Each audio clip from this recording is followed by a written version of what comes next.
Okay, hello everybody. Good morning. My name is Jamie Monastersky. I'm the press secretary for the National Chief's Office. I'm glad everybody can make it today. I'm going to introduce National Chief RoseAnne Archibald, and then after National Chief's address, we're going to go into Q&A with the media, and that's when I'm going to hand it over to AFN Comms Officer Kelly Reed, who will moderate that portion.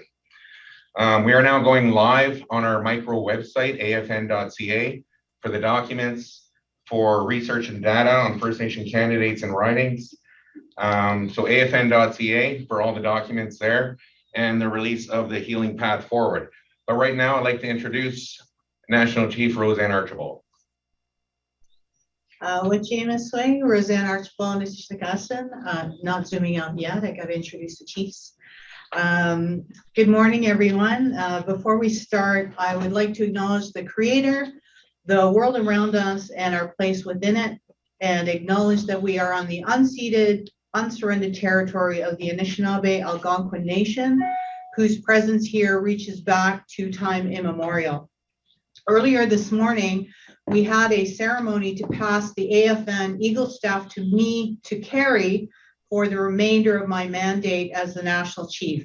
Therefore, I want to acknowledge Elder Roberta Oshkabewisons, Quebec Labrador AFN Regional Chief Ghislain Picard, Gitche Ogama Grand Chief John Boudria of the Algonquin Anishinaabe Nation Tribal Council, Chief Lance Heyman of Quebec, Chief Wendy Jocko of Algonquins of Pikwakanagan. Recording in progress. Chief Tony Walwati, Algonquins of Barrier Lake, Chief Arden McBride of Temiskaming, Chief Dylan White Duck of Kitigan-Zibi, Chief Adrian Jerome of Lac Simon, Anishinaabe Council, Councillor Lucien Wabanane of Lac Simon, and Councillor Herb Saracen of Pikwakanagan. On behalf of the AFN Executive Council, I am pleased to launch the priorities of First Nations for the next federal government. These 5 priorities offer a strategic direction toward positive and evolutionary change for First Nations and all Canadians.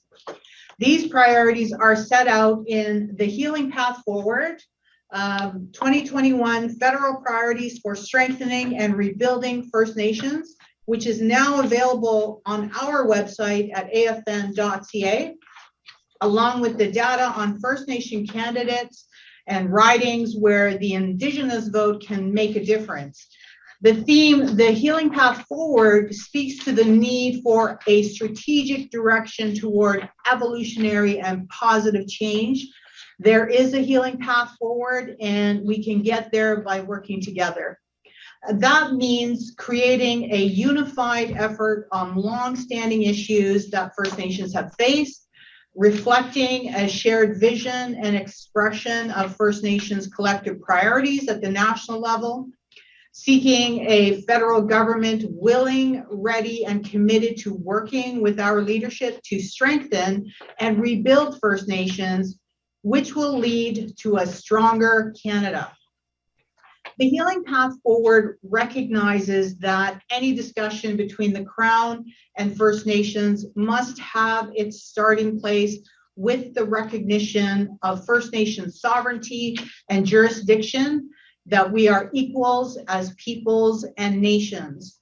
The Healing Path Forward means that First Nations priorities are an integral part of the national electoral narrative and should be top of mind for all of the candidates and party platforms.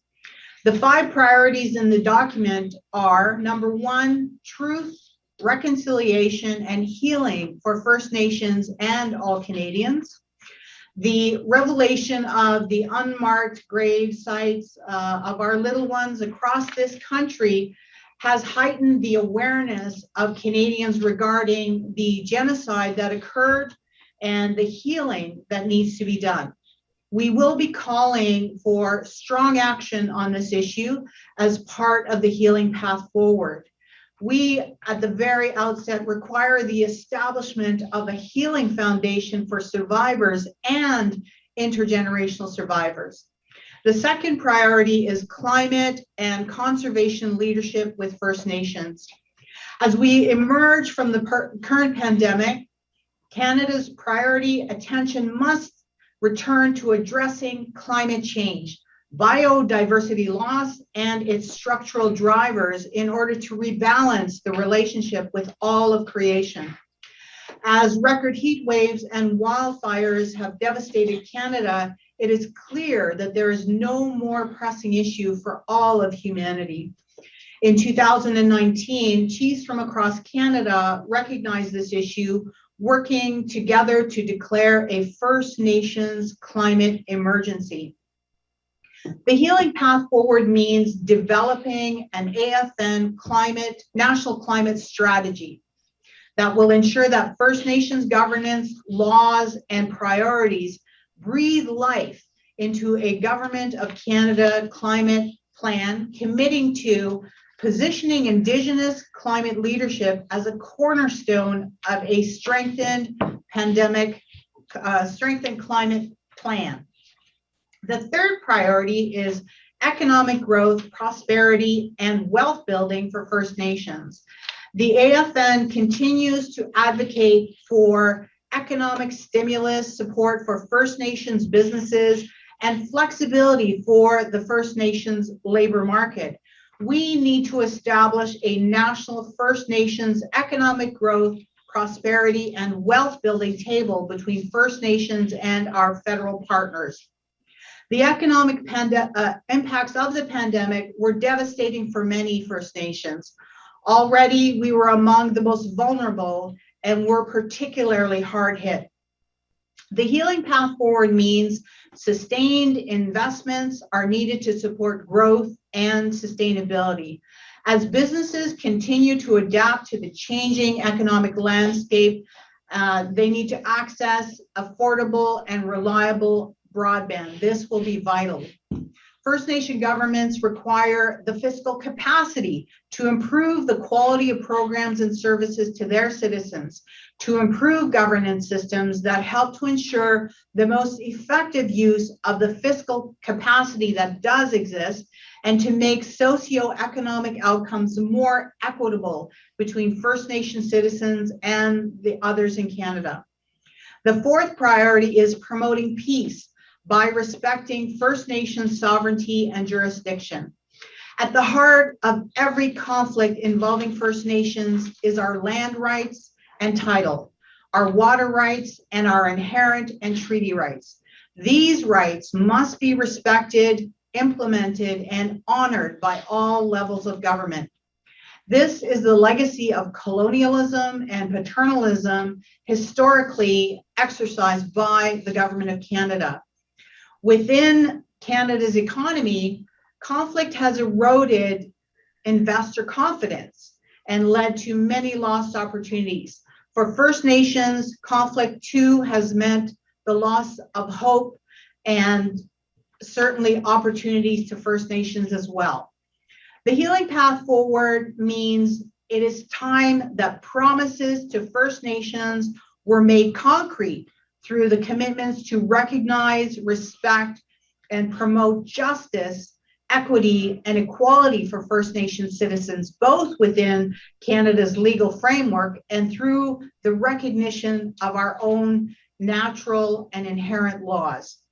We also see that we need to see through promises to First Nations that will lessen these conflicts, restore investor confidence, and brighten Canada's economic future.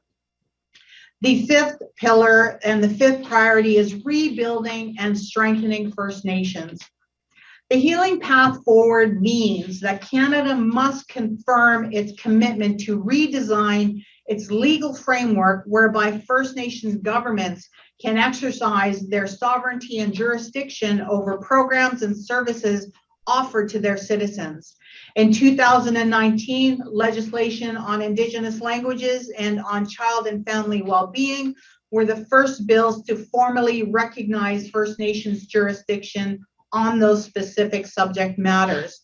The pandemic has made it evident that First Nations need more control over their health care to better serve our populations and to eliminate the systemic racism facing our peoples within the medical system. Most recently, legislation to implement the United Nations Declaration on the Rights of Indigenous Peoples recognizes a wide variety of First Nations jurisdictions and relationships. We will expect the next federal government to work with First Nations to enable them to take up all of these jurisdictions to occupy the field that they wish to exercise. So this election is more than any in the past, involves a Canadian electoral population that is more engaged and supportive of First Nation issues. And it's essential that parties reflect our priorities in their campaigns and in their actions once they are elected. In addition, First Nation voters can and will make a large impact on the results on election night. I commit to working with all parties after the election to ensure that Canada does all that it can to help us to heal and create stronger First Nations, justice, equality, and equity, which will lead to a stronger Canada for us all. Ninanaskamun, which in my language means I am grateful, I am thankful, I thank you.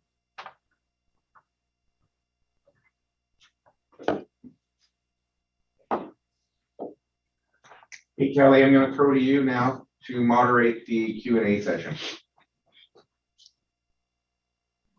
Okay, thank you, Jamie. Thank you, National Chief.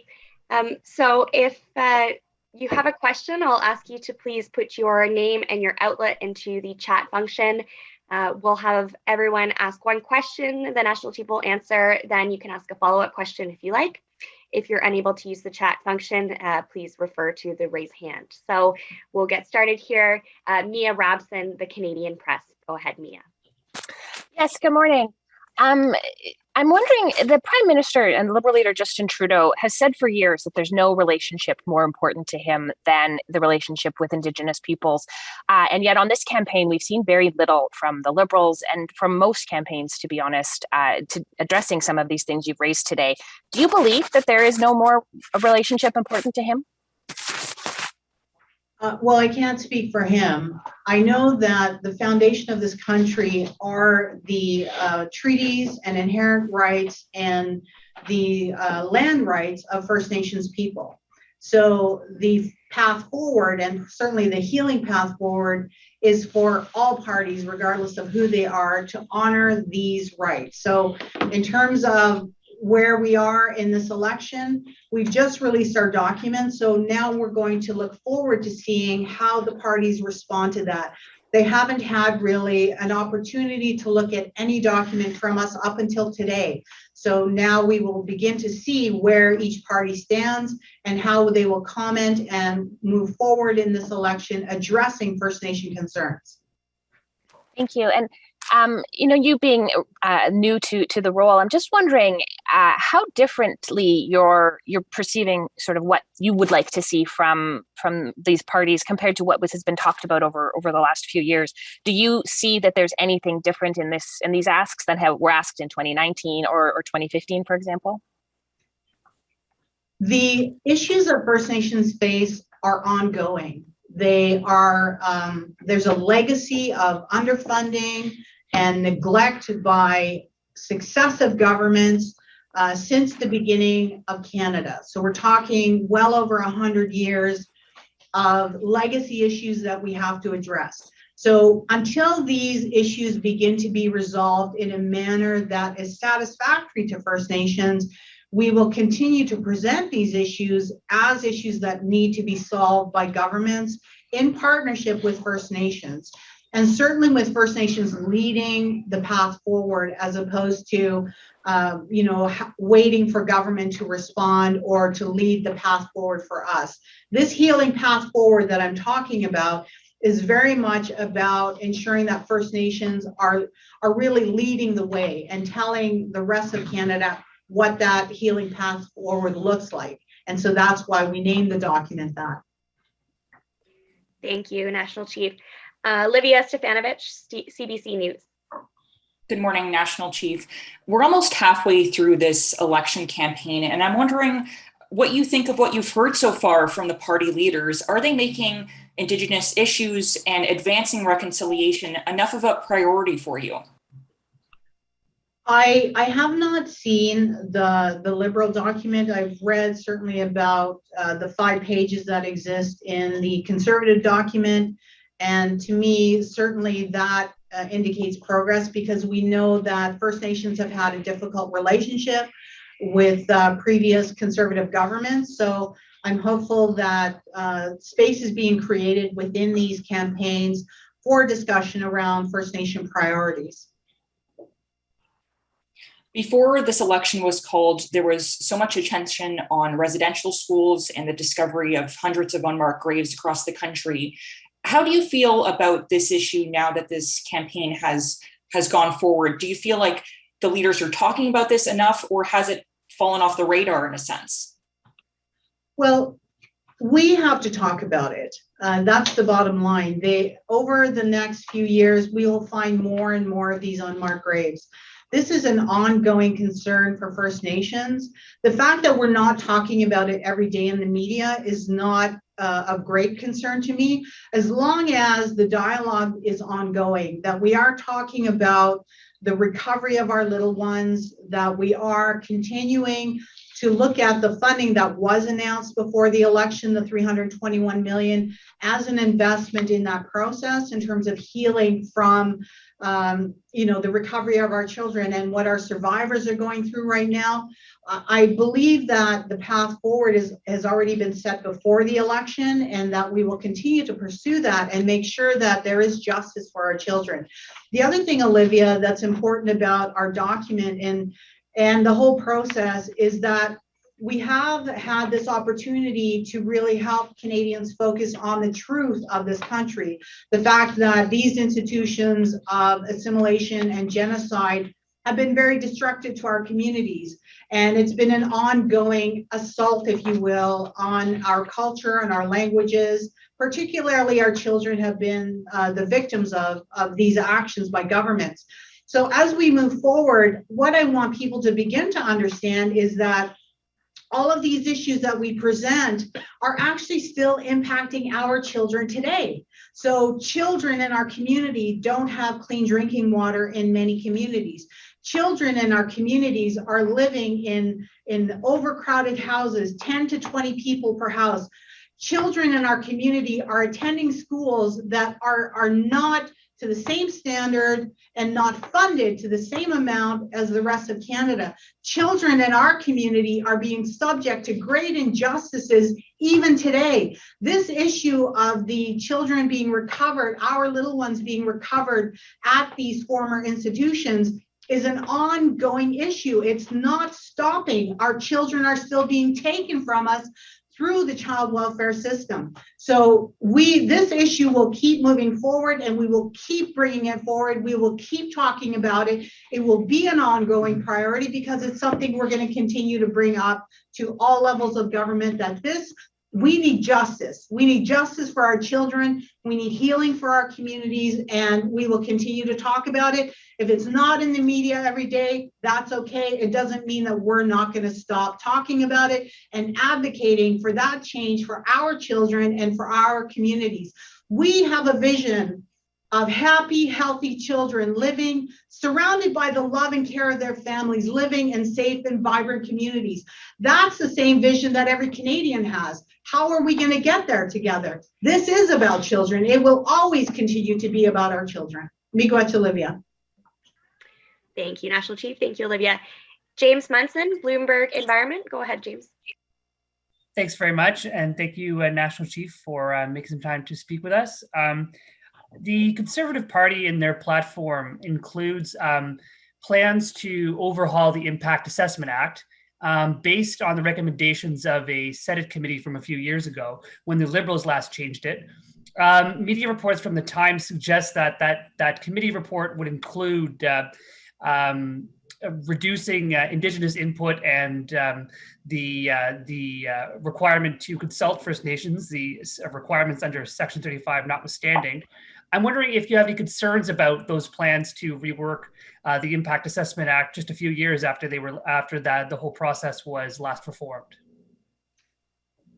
Anything that has a detrimental impact on our communities, whether it's environmental, social, economic, certainly has to be a fulsome process. So any changes that reduce consultation, that reduce the voice of First Nations has to be addressed by any government. And these processes that governments introduce or they change, we will be pushing back against those things to make sure that First Nations voices are heard in these processes where environmental concerns particularly or socioeconomic impacts are felt in communities. We will continue to advocate to ensure that those impact assessment processes are fulsome and that they take into account the voices of our people. And now that given it's been a few months since the UNDRIP Implementation Act was passed by Parliament, I'm wondering at this point if you have any thoughts on how that process went. Is there anything missing with the way the federal government is putting UNDRIP into some form of implementation in Canada? What should the parties be looking to when it comes to giving UNDRIP teeth and then sort of the Canadian political and legal landscape? The foundation of implementing the UN Declaration on the Rights of Indigenous Peoples, C-15, has to be respecting First Nations sovereignty and jurisdiction. So when we look at the implementation of this bill, that has to be the foundation. It's not just about having an action plan. It is about making sure that First Nations are plugged into that system based upon their sovereignty and jurisdiction. So when we talk about the action plan that has been proposed, we have different approaches across Canada. And I think that's what we have to also recognize is that not every region, First Nation region and nation or treaty area is in favor of this bill still. So we have to figure out the flexibility on how we implement Bill C-15 that respects that sovereignty and jurisdiction of First Nations on how they see UNDRIP being implemented in Canada. Thank you very much. Thank you, James. Thank you, National Chief. Christy Kirkup, Globe and Mail.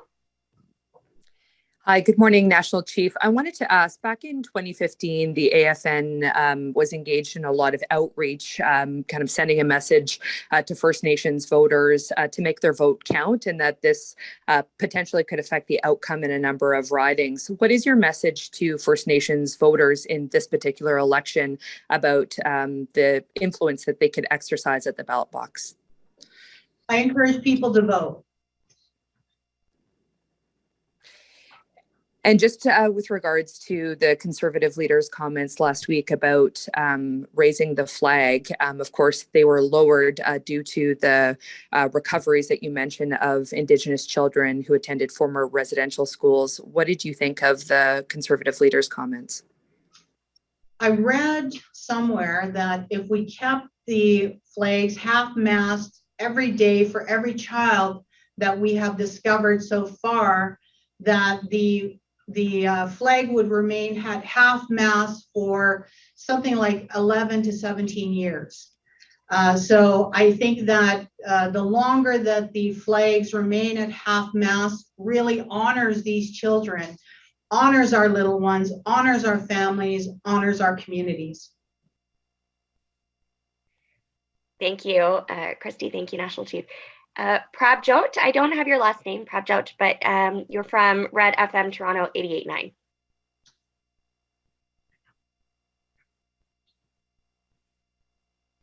Prabjot, are you there? Okay, we'll carry on. Brian Dryden, Canadian Catholic News. Yeah, hi. Thanks for allowing me to ask a few questions. One of the issues at the beginning that you laid out was the reconciliation going forward, and of course one of the main issues there is the role that the Catholic Church played in the residential schools. Just before you were elected as national chief, your predecessor announced a trip to the Vatican with no guarantees being made that that a papal apology will be made. One of the issues also is that such a papal apology be made on Canadian soil here in Canada. Has there been any, since you've become AFN National Chief, has there been any effort to contact the Conference of Catholic Bishops to request that they actually invite the Pope to Canada? Because in general, the Pope will not visit a country unless the bishops in that country invite him first. Yeah, first of all, it is Truth and Reconciliation Call to Action 58. And it does call for the Pope to come to Canada to offer that apology to our survivors, to our communities. And so I stand by that. I will not go to the Vatican myself as the National Chief. The AFN Executive Committee will make a decision very soon on whether the AFN attends that meeting. But I want you to know that I will not be there because I know that we need to press the Catholic Church to come, or the Pope to come to Canada. And the process of inviting him, I would say we're still working on that.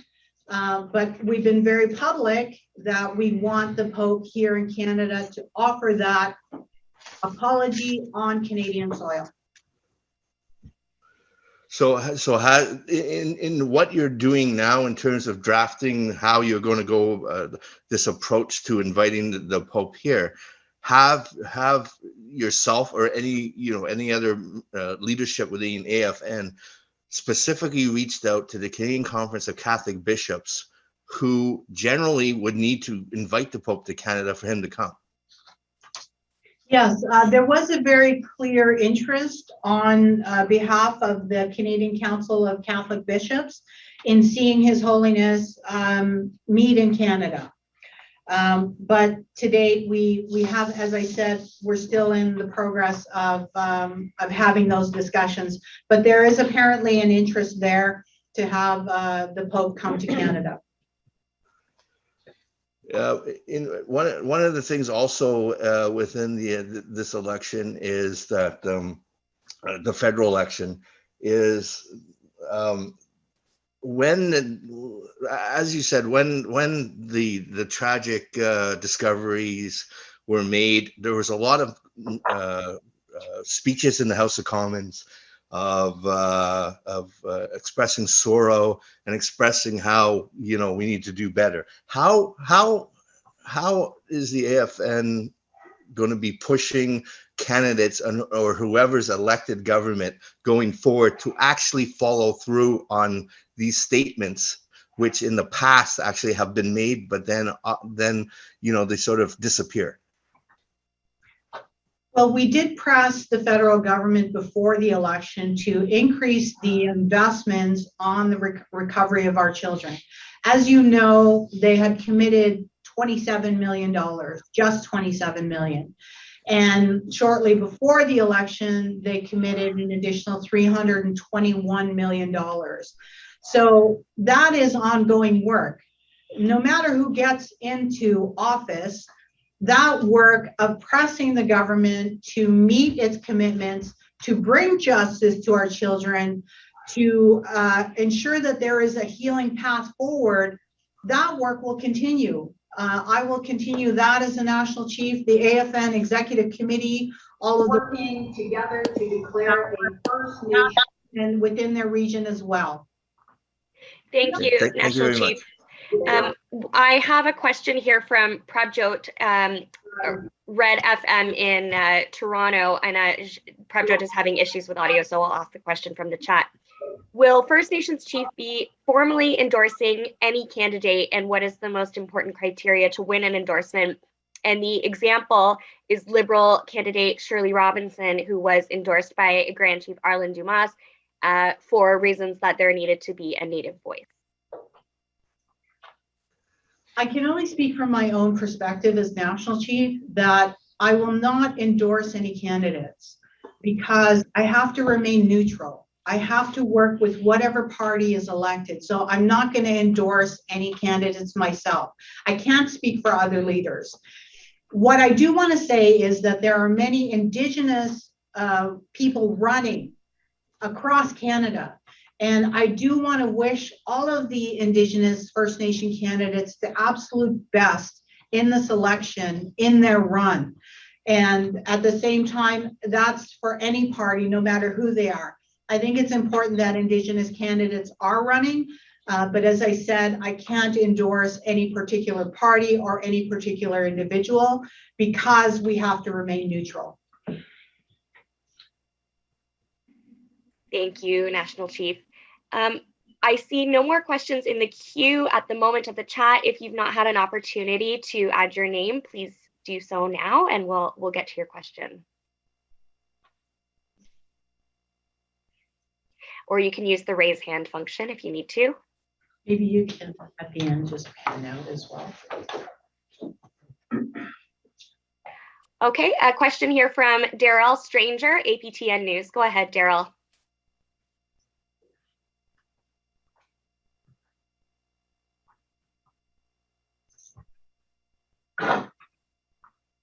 Daryl, are you there?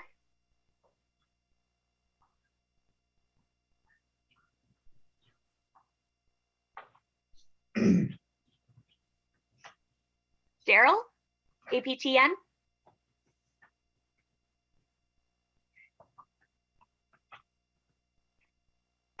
Well, it looks like Daryl's having audio issues. Daryl, if you'd like to add your question to the chat, I can ask it for you if that's easier.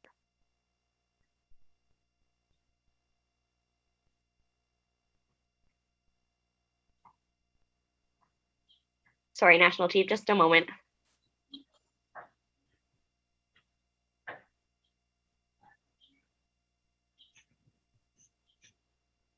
And aside from Daryl, would anyone else like to raise hand or add a question to the chat?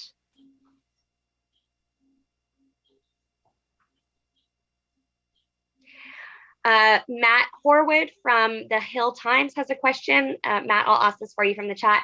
Have you spoken with the Prime Minister since you were first elected, National Chief, and can you share some details of your conversation? I did have a very brief conversation shortly after I was elected, and we did talk about the priorities that I have as National Chief. It included the recovery of our children from the institutions of assimilation and genocide. It included economic recovery for First Nations, and it included how do we begin to work together to ensure that First Nations have equity and equality in terms of services, programs, housing, very basic things. So it was a very brief conversation. Thank you, National Chief. Matt, would you like to follow up at all in any way? All right. Okay, I think we'll finish the question. Oh, here's the question. One more question here, National Chief, from Darrell Stranger at APTN National News. This is the last question. Do you expect parties and leaders to respond to your priorities in the coming days or weeks now that they have been released? Yes. We want them to respond. Okay, thank you, National Chief. Jamie, go ahead. No, thank you everybody for joining us today. If I can leave it up to National Chief maybe to sign off, and we'll be done. Okay, thank you everybody. I want to of course acknowledge the chiefs in the room that have joined me here today, and acknowledge everybody that's out there watching. As I said, this is an important election.